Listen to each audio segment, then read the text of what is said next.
డబ్బు, అనారోగ్యం, ఉద్యోగం, వ్యాపారం, అప్పులతో బాధపడుతున్నారా? మీకోసమే launch your future programme.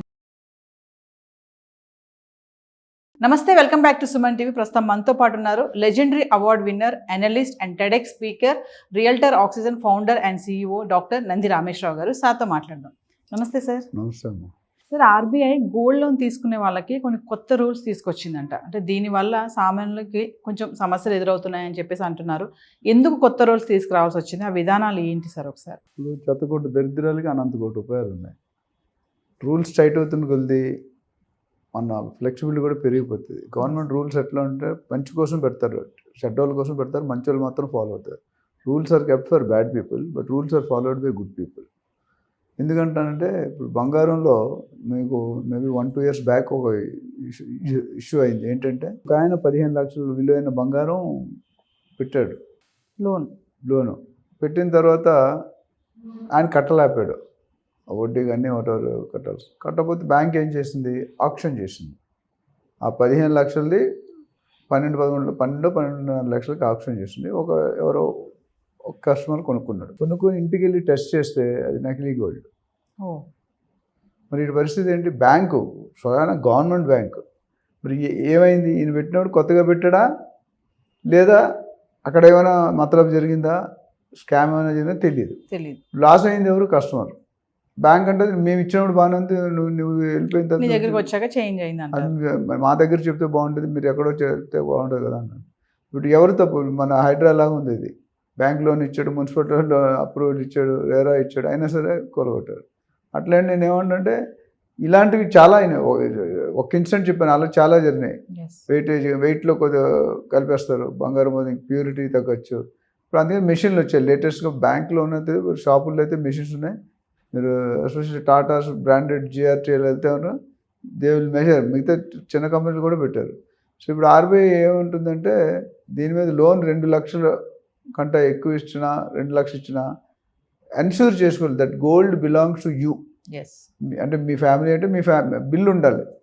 Bill అయితే మీకు లోన్ ఇయ్యరు. అంటే గోల్డ్ లోన్ పెట్టడానికి వచ్చిన వ్యక్తి ఆ బంగారం అతందా కాదా అనేది ఫ్యామిలీ ఎవరిదో ప్రూవ్ చేయాలి, కన్ఫర్మ్ అవ్వాలి. వైఫ్ హస్బెండ్ అని ఎవరి పేరు ఉంటే మీరు లోన్ తీసుకుంటారు, మీరు ప్రూవ్ చేయాలి. ఈ బంగారం 10 సంవత్సరాల ముందు ఇంత కొనుక్కున్నాను, ఇది బిల్ అని. ఆ బిల్లు చూపించాలా సార్? బిల్ చూపించాలి. కొన్న బిల్లు అంటే ఏదో డమ్మీ బిల్ తీసుకొని కూడా ఆ వెయిట్ అన్ని మ్యాచ్ అవ్వాలి కదా. అవి అది చాలా మంది బిల్లు అక్కడ తీసుకున్న పడేస్తారు. అది గోల్డే సరిగ్గా పెట్టుకోవట్లేదు ఈ మధ్య జనాలు. ఎక్కడ పడితే అక్కడ పెడుతున్నారు, పనులు తీసేస్తారు అని. ఇక్కడ ఏమైందంటే అది స్టిక్ చేశాడు. అట్లనే గోల్డ్ బిస్కెట్స్ అట్ల మీద ఇవ్వనని చెప్పాడు. గోల్డ్ బాండ్స్ గవర్నమెంట్ బ్యాంకులు ఇప్పుడు ఒకసారి యూనియన్ వేరే బ్యాంకుల్లో రిలీజ్ అవుతాయి. అవి కొనుక్కుంటేనే. సో నాణ్యత మీద కూడా ఒక కండిషన్ పెట్టారు. మీరు ఇచ్చే బంగారం ఎంత క్వాలిటీ ఉంది, ఎవరి పేరున ఉంది, ఎంత సార్లు మీరు హోల్డ్ చేస్తున్నారు. ఇంకోటి ముఖ్యంగా RBI దీని మీద ఎందుకు ఫోకస్ చేస్తుంటే గోల్డ్ వాల్యూ మనం చూసాం గత 6 నెలలుగా 30-40% పెరిగిపోయింది. దానివల్ల ఏమవుతుంది, లోన్ తీసుకునే వాళ్ళు ఎక్కువైపోయారు. అంటే అంతకుముందు 50,000 ఉన్న బంగారంతో 1,00,000 అయిపోయింది తులం. అంటే ఈ బంగారు రేటు పెరగడంతో గోల్డ్ లోన్ పెట్టే వాళ్ళది కూడా ఎక్కువైంది అంటారా? ఇప్పుడు ఎక్కువైంది డెఫినెట్. ఎందుకంటే అవకాశం ఉంది, తర్వాత కడతాడా లేదా సెకండరీ మ్యాటర్. దానివల్ల ఏమవుతుంది, బ్యాంకుకి ప్లస్ NBFC ఉంది, national non banking financial corporation, వాళ్ళు ఇంకా స్ట్రిక్ట్ చేస్తారు. బ్యాంక్ కొద్ది లెవరేజ్ NBFCస్కి లేదు. సో వాళ్ళు ఒకవేళ ఈ రూల్స్ ఫాలో అయిపోతే బ్యాంక్రప్ట్ అయిపోతారు.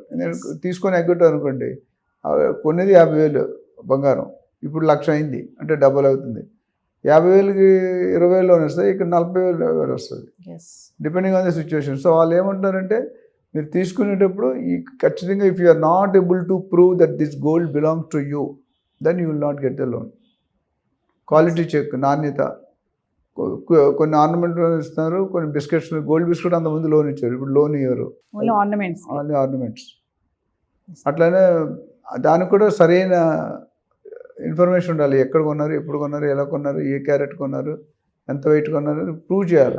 ఒక 0.5 grams ఇటు మారచ్చు, కానీ మొత్తం అయితే మరి 20 తులాలు తీసుకుని అనుకుంటండి.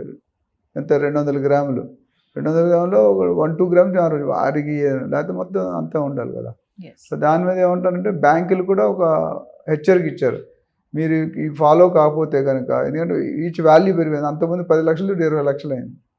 వాళ్ళు పెట్టింది 10 లక్షలు 8 లక్షలు పెట్టుంటారు, కానీ ఇప్పుడు వాల్యూ లోన్ అనేది 20 లక్షలు తీసుకుంటున్నారు.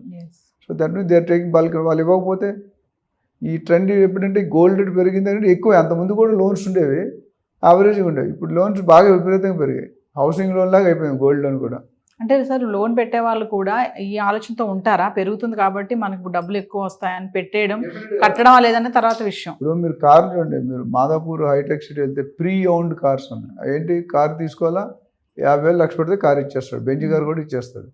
తర్వాత 3 గంటలు సోకు తిరగాల, దాన్ని ఈఎంఐ కార్డు అడుగు సరెండర్ చేస్తాడు. అప్పుడు ఎలా వస్తుంది మరి, అమ్ముకోవాలి, అమ్ముకుంటే లాస్ వస్తుంది, మరి కంపెనీ లాస్ అయిపోతుంది కదా. అందుకని ప్రీ ఓన్డ్ కార్స్ ఎక్కువ. అంతకుముందు 1, 2 ఉండేది, 10, 12 షాపులు ఉన్నాయి ఒకే ప్లేస్లో. మీరు 100 ఫీట్ రోడ్డుకి వెళ్తే అవే ఉంటాయి, జూబ్లీ రిచ్ హోటల్ దగ్గర. సో రోడ్డుకి ఇటు అటు అంటే అంత బిజినెస్ ఉంది. అంటే డిఫాల్టర్స్ ఎక్కువైపోయారు. 2 వీలర్స్ కానీ 4 వీలర్స్ కానీ పెద్దవి కానీ అన్ని బ్రాండ్ అంటే బెంజ్, మెర్సిడీస్, తర్వాత BMW, ఆడి, పోర్షే, ల్యాంబోర్గిని, ఇవన్నీ కారు, పెద్ద పెద్ద కార్లు. అంటే 1 కోటి రూపాయలు, 2 కోట్లు, 3 కోట్లు, వాళ్ళు కూడా డిఫాల్ట్ అవుతున్నారు. ఇన్ఫ్యాక్ట్ వాళ్ళే ఎక్కువ డిఫాల్ట్ అవుతున్నారు. మిడిల్ క్లాస్ పర్సన్కి భయం ఉంటుంది, ఇవ్వకపోతే ఏమవుతుందని. ఇవాళ లేదు. సో అందుకని ఇవన్నీ ఏంటంటే గవర్నమెంట్ ఈజ్ కంట్రోలింగ్, అంటే their job is to protect the public. అట్లా అని బ్యాంకును కూడా వదిలేదు. బ్యాంకును కూడా ఇద్దరికి విన్ విన్ సిచ్యువేషన్ ఉండాలి. మీరు తీసుకుని అమ్ముతూ ఉంటే కూడా మీకు డబ్బులు రాగలగాలి, సేమ్ వాల్యూ రావాలి. అందుకనే 100% ఇవ్వరు.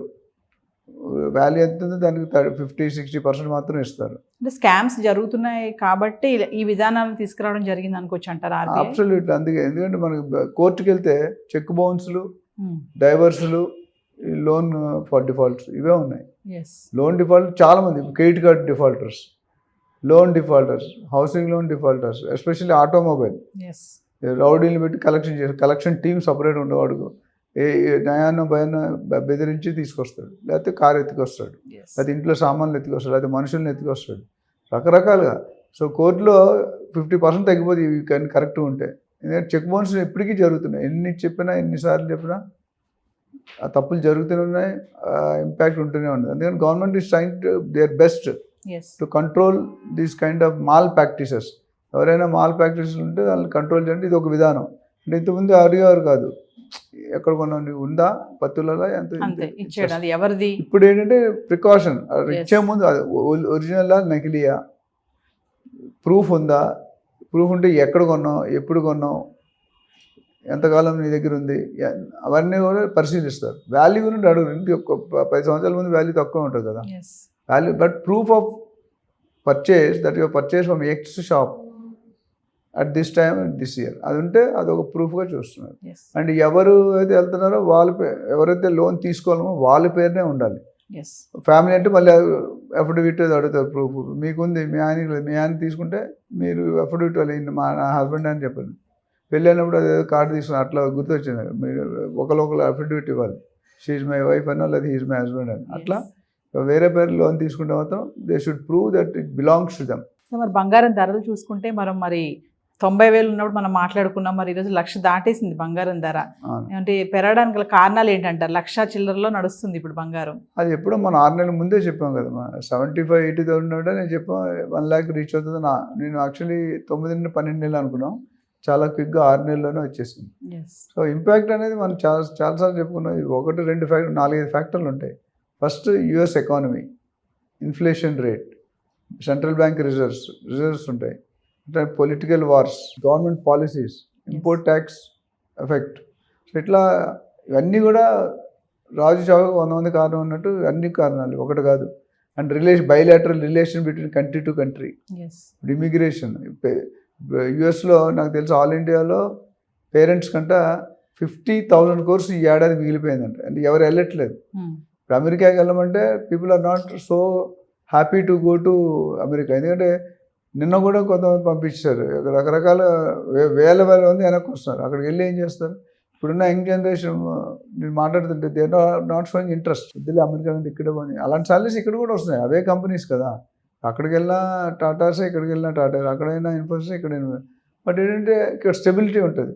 అక్కడ ఎప్పుడే డెసిషన్, ఇప్పుడు ఇరాన్, ఇరాక్, ఇజ్రాయెల్, యుక్రెయిన్, ఇవన్నీ కూడా, రష్యా, కొట్లాడుకుంటే ఏమో ఎవడు రాడు అక్కడికి. అంటే సార్ కొంతమంది చెప్తున్నారు తులం బంగారం 2 లక్షల వరకు కూడా వెళ్ళే ఛాన్సెస్ ఉన్నాయి అంటున్నారు. వెళ్తుంది అంటారా? అది టూ తగ్గిపోవచ్చు ఎర్లీ అంటారా? పెరిగితే కానీ 2 lakhs అనేది ఐ డోంట్ అగ్రీ 100 అవుతుంది, బట్ స్లోగా అవుతుంది. అంత 2 lakhs 1 lakh రావడం మనకి ఎన్ని సంవత్సరాలు పట్టింది? Yes. మేబీ అంత టైం పట్టబోయే, బట్ అంత స్టీప్ ఇంక్రీజ్ ఉండదు. మధ్యలో కొద్ది డ్రాప్ అవుతుంది కూడా, మధ్యలో మీరు చూసి కొద్ది డ్రాప్ అవుతుంది. అదే డబ్బులు ఉంటే గోల్డ్ కొనుక్కోవడం ఎప్పటికైనా మంచిది. ప్రతి ఇంట్లో కూడా 1/4 kg 1 kg బంగారం మినిమం ఉండదు. పెద్ద పెద్ద ఇంట్లో కేజీలు కాదు టన్నులు ఉంటాయి, అది వేరే సంగతి. Yes. బట్ యావరేజ్ మీలాంటి వాళ్ళు నాలాంటి కనీసం నాలాంటి వాళ్ళు మీలాంటి వాళ్ళు కాకుండా పెట్టుకుంటే ఎమర్జెన్సీ Yes. క్యాషబుల్ ఈజీ లిక్విడ్ వస్తుంది, మిగతా ఏవి కూడా రావు. Yes. ఇన్వెస్ట్మెంట్ పర్పస్ గా చూసుకుంటే సార్ ఈ టైంలో గోల్డ్ పైన పెట్టడం అనేది, అంటే స్టాక్ మార్కెట్, మ్యూచువల్ ఫండ్స్, ఇన్ని సెగ్మెంట్స్ ఉన్నాయి కదా, గోల్డ్ పైన ఈ టైంలో ఇన్వెస్ట్మెంట్ అనేది ఎంతవరకు కరెక్ట్ అంటారు? నేను అంతకుముందు చెప్పాను, real estate, gold, stock market, mutual funds. అదే రియల్ ఎస్టేట్లో ఎప్పుడు కూడా స్థిరాస్తిలో స్థిరంగా పెరుగుతుంది. గోల్డ్లో 80% పెడితే 10-20% డ్రాప్ అయ్యే ఛాన్స్. ఇప్పుడు మనం కూడా చూసాం, 1,00,000 నుండి 93,000, 95,000, 97,000 కొట్టుకుంటుంది. 1,03,000, 1,04,000 వెళ్ళింది, మళ్ళీ అక్కడ నుండి 92, 93 వచ్చింది. రియల్ ఎస్టేట్లో డ్రాప్ అనేది తక్కువ. Yes. అదే ఒక టైంలో స్లో ఉండొచ్చు గ్రోత్ రేట్ కొన్ని ఏరియాల్లో. స్టాక్ మార్కెట్ ఆల్వేస్ రిస్కీ, ఎందుకంటే మీకు నాకు అవగాహన లేదు. గోల్డ్కి అవగాహన, డబ్బులు ఉంటే చాలు, బట్ స్టాక్ మార్కెట్ అవగాహన ఉంటేనే అవుతుంది. మీరు మానిటర్ చేయాలి, ఎప్పుడు పడిపోతుంది. 1 minute anything can happen. Yes. 10 కోట్లు 5 కోట్లు అవచ్చు, 5 కోట్లు 50 కోట్లు అవచ్చు, డిపెండ్స్. కొన్ని లక్షల కోట్లు. సార్ మామూలుగా చూసుకుంటే బంగారం ఇప్పుడు లక్షలో ఉంది కదా, ఒకేసారి తగ్గాలి అంటే ఎలాంటి కారణాలు వస్తే తగ్గుతుంది సార్? Reserves, excess reserves. ఇప్పుడు డిమాండ్ వర్సెస్ సప్లై. డిమాండ్ ఎక్కువ ఉండి సప్లై తక్కువ ఉంటే రేట్ ఎక్కువ ఉంటుంది. రివర్స్, సప్లై ఎక్కువ ఉండి డిమాండ్ తక్కువ ఉంటే రేట్ తగ్గుతుంది. It's law, universal law. మనం కొత్తగా చెప్పేదాన్ని దానికి. ఇప్పుడు యుద్ధాలు ఆగి, ఇప్పుడు పాకిస్తాన్ ఇండియా యుద్ధం ఆపారు, ఎంతకాలం అయితే ఆపినప్పుడు స్టెబుల్ అవుతుంది. Yes. అయితే పాకిస్తాన్ అదే కంటిన్యూ చేస్తుంటే ఆల్మోస్ట్ ఇంకో 15-30 రోజులు ఫండ్స్ అన్నీ అయిపోయినట్టే. Yes. అందుకనే కాలు ముఖ్య స్టేజ్కి వచ్చేసారు. ట్రంప్ టారిఫ్ ఎఫెక్ట్ కూడా ఇప్పుడు పెరగడానికి, 1,00,000 వరకు వెళ్ళడానికి కూడా కారణం డెఫినెట్. ఇప్పుడు నా అనుకోవచ్చా? కాస్ట్ ఆఫ్ ప్రొడక్షన్ పెరిగిపోతుంది కదా, రేట్. ఇప్పుడు raw material, spares, accessories, consumables plus your profit is equal to sell price.